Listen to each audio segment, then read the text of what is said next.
ഇത് നൈൽ ക്രോക്കഡൈലാണ്. വലിപ്പത്തിൽ ലോകത്ത് 2ാം സ്ഥാനം അവകാശപ്പെടാവുന്നതാണ് നൈൽ ക്രോക്കഡൈൽ. അങ്ങനെയുള്ള 250 നൈൽ ക്രോക്കഡൈലിൻ്റെ ആവാസ കേന്ദ്രമാണ് ദുബായ് ക്രോക്കഡൈൽ പാർക്ക്.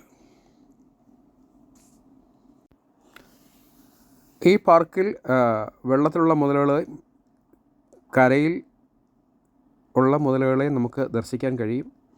കുട്ടികൾക്ക് ചെറിയ മുതലക്കുഞ്ഞുങ്ങളെ ടച്ച് ചെയ്യാനും കഴിയും. നെയ്യാർ ഡാമിൽ കേരളത്തിൽ സമാനമായൊരു പാർക്കുണ്ട്.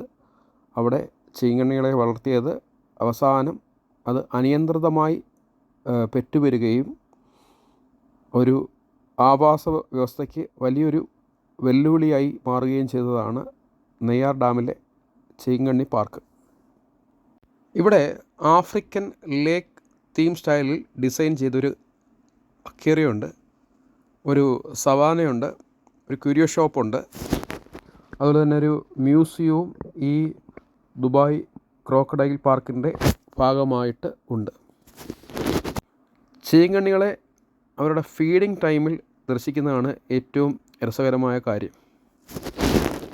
ഏകദേശം 250 വരുന്ന മുതലകളാണ് ഈ പാർക്കിൽ ഉള്ളത്. പാർക്കിൻ്റെ വർക്കിംഗ് അവേഴ്സ് 10 to 8 PM ആണ്.